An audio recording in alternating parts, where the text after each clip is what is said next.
Welcome guys to Check on English. My name is Jerson, but you already know that. Today we are going to finish Unit 11 and then we're going to go over Unit 12. Hopefully we're going to have enough time to go over probably part of Unit 12. But I don't want to give like a very long introduction. So what we're going to do, let's go straight to the point and start with this class. As you know, we're working with this project and we're going to start from the exercise we left in the last video. So last explanation was about modal verbs can and should, and today we're going to learn about the pronunciation of them. Remember, if you don't know something, you can just go back to the previous video and repeat the class. You can practice at any time and you can do it like as many times you want. What we're gonna work now, it's pronunciation. Listen, I look down because I have the book here with me and I want like a guidance to let you know better what exercises we're working on. Remember, this is Interchange book 5th edition, the #1 book, right? Because we have the intro book and #1 book. So the book we're working right now, it's the #1 book. So this is on, let me just write it down here for you to have an idea what exercise we're working on. So that's it. That's exercise 9 from unit 11. Exercise 9, and that's on page 76. Page 76. What we have here is pronunciation. Pronunciation. Listen, we need to learn this pronunciation because it is important. Because when we give a positive and negative connotation to the sentences, it is important when we pronounce, because the other person needs to identify if you are saying a positive sentence or a negative sentence. So what we're going to be working on right now is can't and shouldn't. And shouldn't.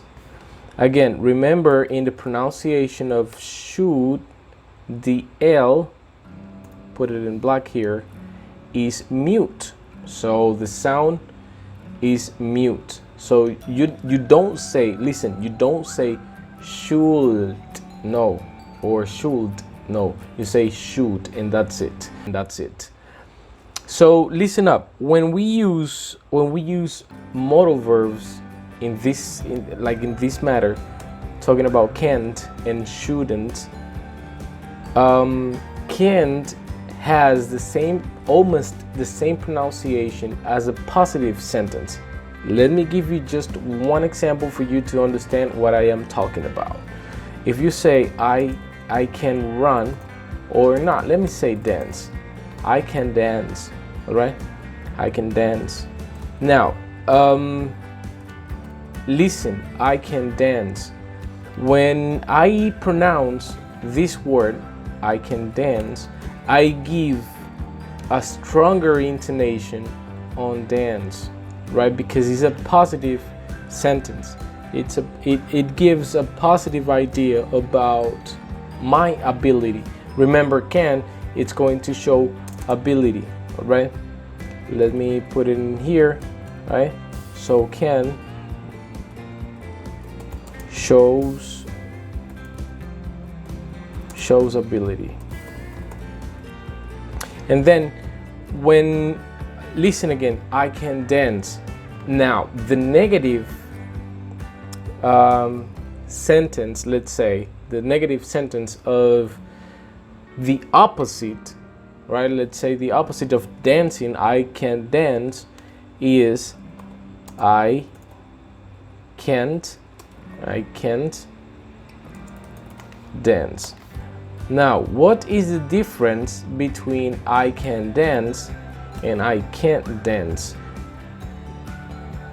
Listen, when you speak, and you have a conversation with someone, that person is not gonna stop saying I can't dance. No, they speak fast, they don't stop, and they don't slow down. So when they speak, they say I can dance, and the negative I can't dance. You see the same sound. Now the difference is the stress, right?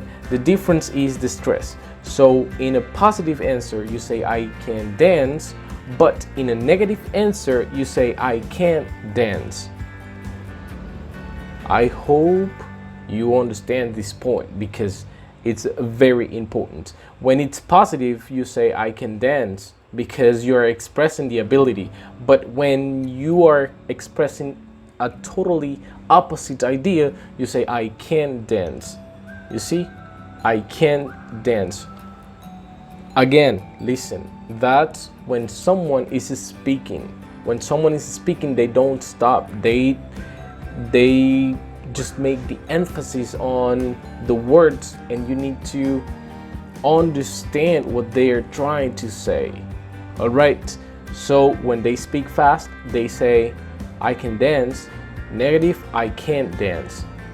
So it has the same pronunciation sometimes, or you may think they have the same pronunciation, but what they gives you, right, what they give you, it's a different stress sound.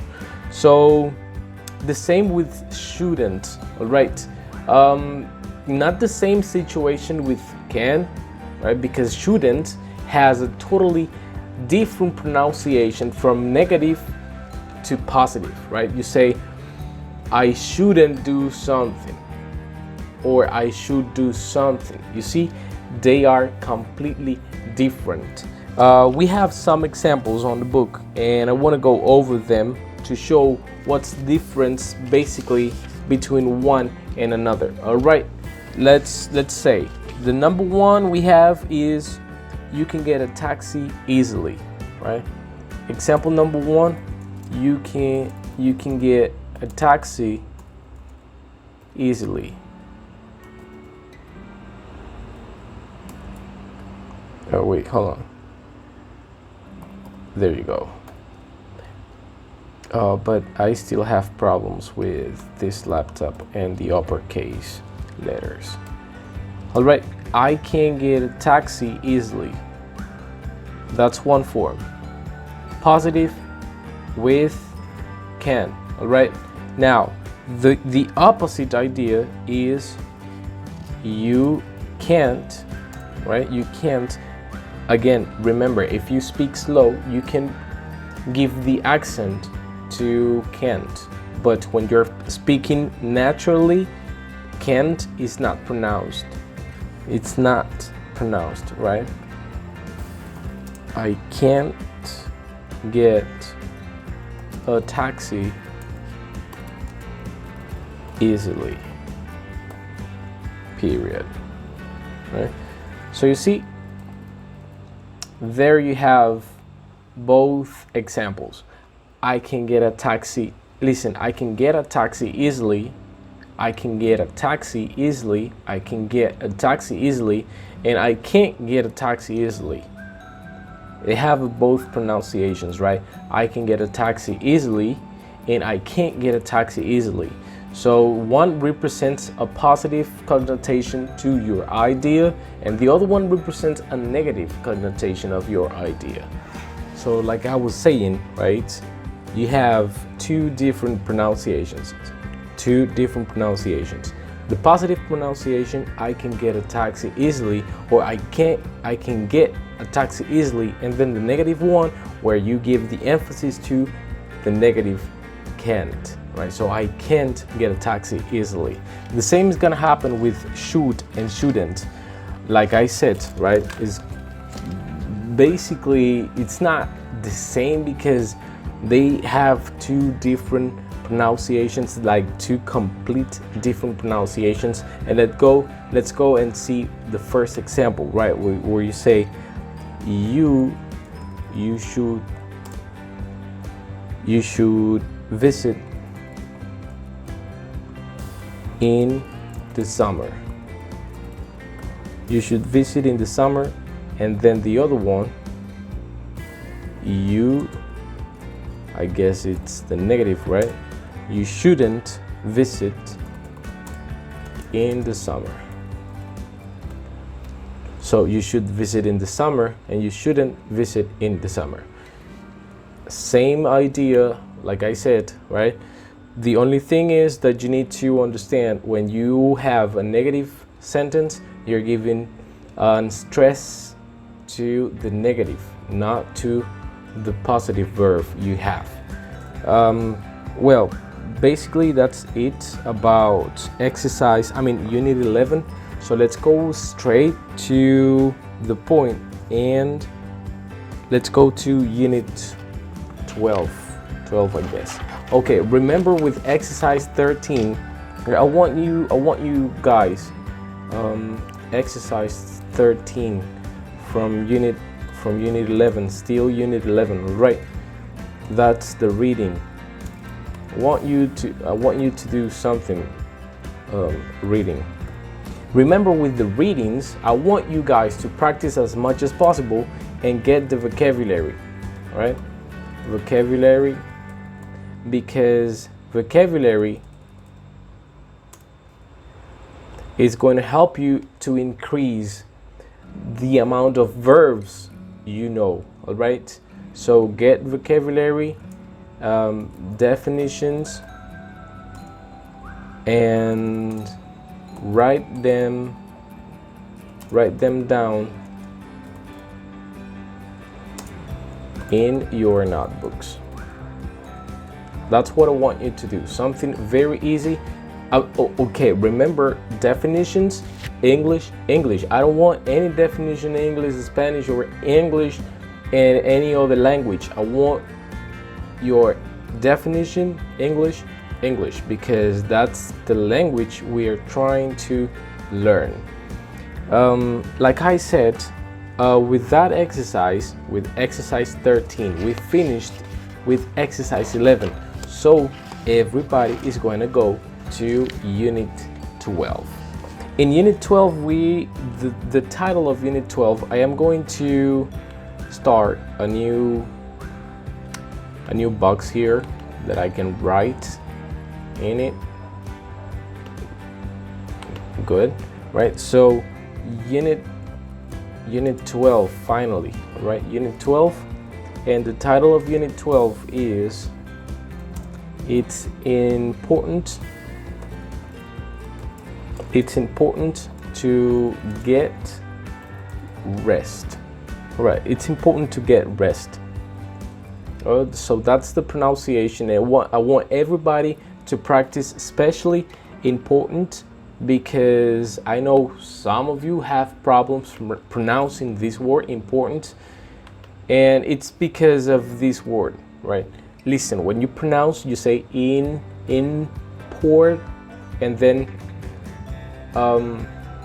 like the TA is mute, right? So let me change the color here so you can notice the difference, right?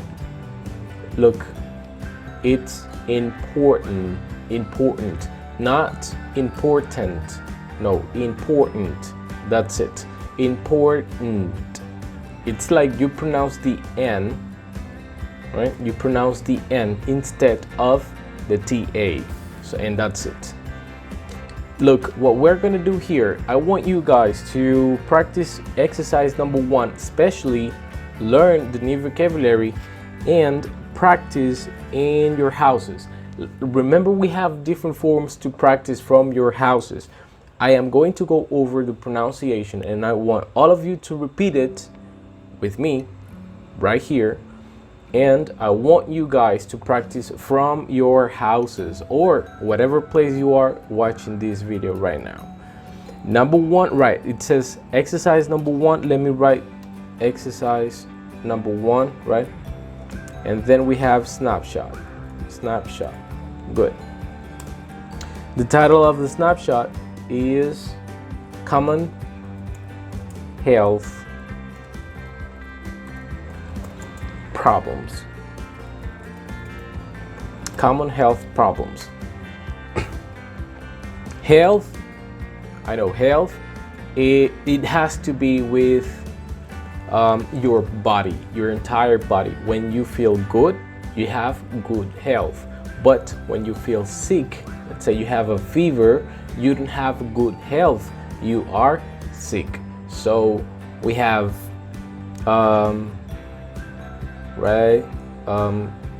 sick and then good health. Healthy and sick. Then we have eight different health problems here, and I want you guys, like I said, to practice from your houses. Number one, a headache. Listen, headache sounds a little probably confusing for you guys, but that's the pronunciation, headache. So I have a headache. You say, I have a headache. Number two, a cough. A cough. Number three, a cold. Number four, the flu. Number five, a stomachache. Listen, stomachache. And number six, a backache. Backache. Number seven, a sore muscle. Not a sore muscle. That's it. Sore muscles. And the last one, insomnia. That's it. So those are the 8 pronunciations you should know about. You should know about exercise number 1. Then exercise number 2, again, like always, right? Exercise number 2, conversation. That's an exercise I want you guys to keep on practicing from your houses. Remember what the activity we are doing with exercises like this, with conversations, is you need to record a video with one friend practicing the conversation and send it to me through, let's say using WhatsApp, right? WhatsApp or Edmodo, right? So you can use WhatsApp to let me watch your exercises, or you can use the platform Edmodo that I can use also to correct your pronunciations, to correct your intonations, etc., etc. So I'll be giving extra points of participation every time you send me your videos. Thank you guys. Let's go to exercise number 3 right away. We're going to be quick explaining this grammar focus. Exercise number 3, right? Exercise number 3, we have a grammar focus exercise. Grammar focus. You see, I still have problems with this. Focus. Grammar focus. The title is adjective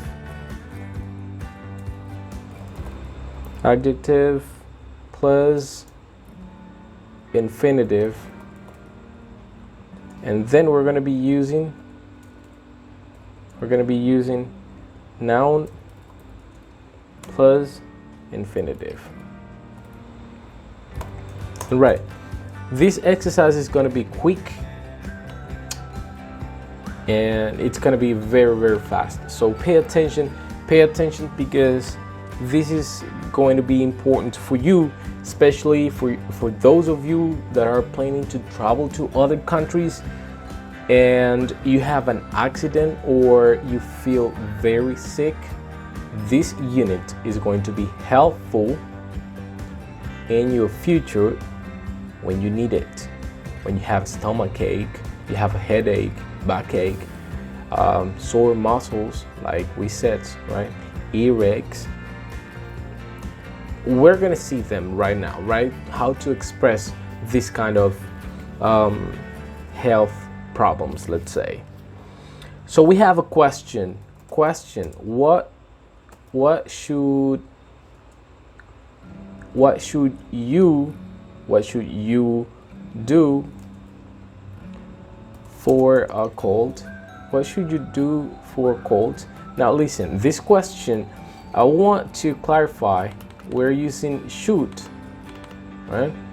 Remember, we said in the previous class, we said that should is a modal verb, and when we use should is going to give you the idea of a very formal form to use to express yourself. All right, should. Remember, it's like a personal opinion, or you're asking for a personal piece of advice based on experience. All right, when we use should, let me put it here, right? Should to get a piece of advice. Probably I can make like I don't know, probably I could cheat here and say should a piece of advice is like a consejo, but keep the secret. So to get a piece of advice. Now we have different forms to express this kind of situations, right? Number one example, it says it's important, again, because important is a word that it has the same idea in English and Spanish. It's important, and pay attention, right? It's important. Important is going to be our adjective. All right, important is going to be our adjective, so you say it's important plus infinitive. All right, so you say it's important, and then you say to get some rest. Let me put this other thing out of black here, but pay attention, right? I am going to change the colors for you to identify, right? Identify the adjective from the infinitive. All right, so that was the adjective, purple color. All right, purple color, and then to get is going to be our infinitive. All right, so there you have adjective plus infinitive. It's important. Remember, you're going to use adjective plus infinitive. So that was number one. Number two, you have it's sometimes helpful, right? Example number two, it's sometimes helpful, right? It's sometimes helpful to drink garlic tea. I imagine how terrible can be on a garlic tea. Let me put the rest in black. All right, helpful. Helpful is going to be our adjective, like I said, right? Helpful, adjective, and oh, I think I mischanged the colors. There you go.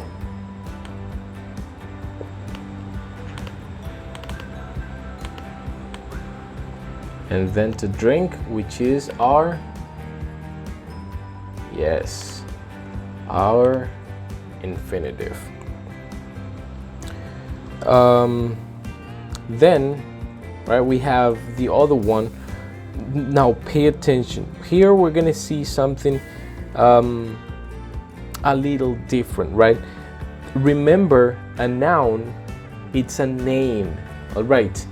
But also a noun, right? It's going to be used to make a difference between adjectives, between superlatives, and some other grammatical rules. So in here, we're going to be using it's a good idea, right? It's a good idea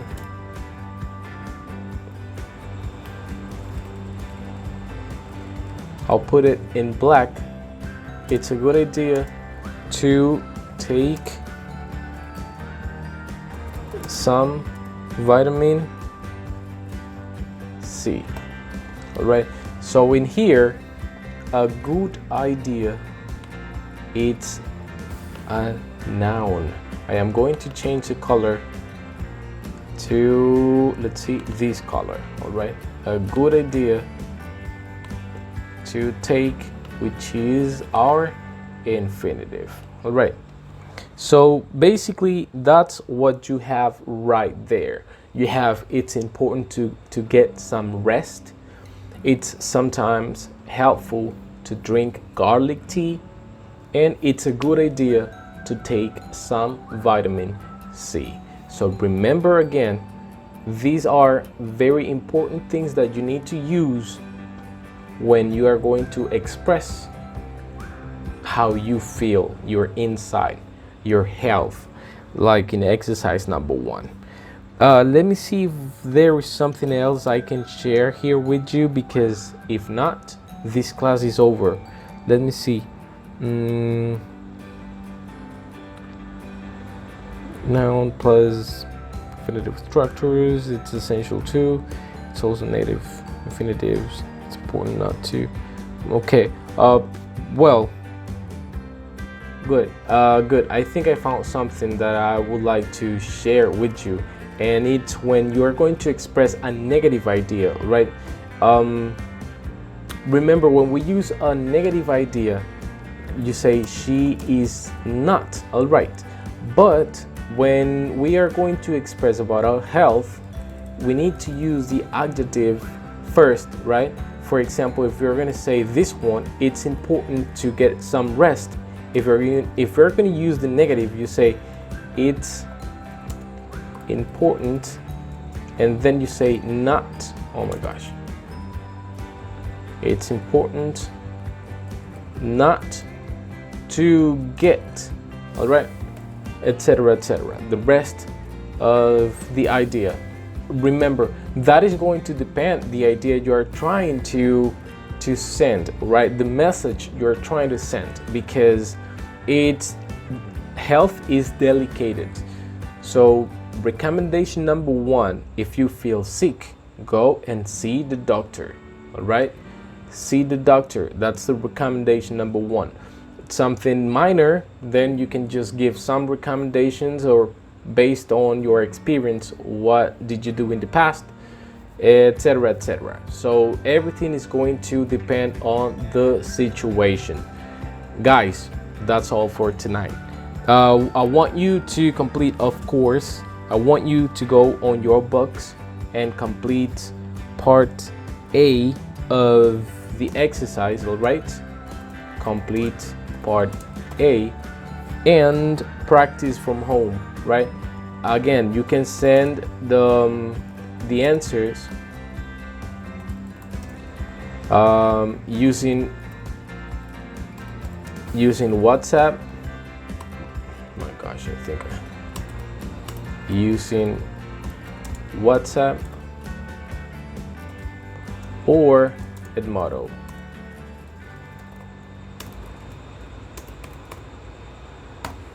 Guys, that's all for today. Thank you, and I will see you in the next class. Oh, don't forget to subscribe.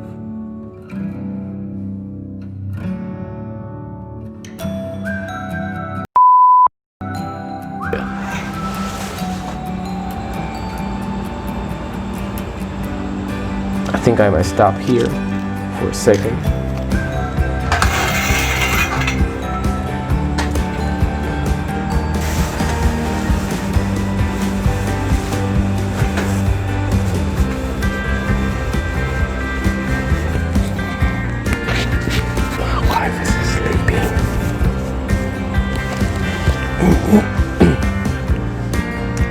Let's continue.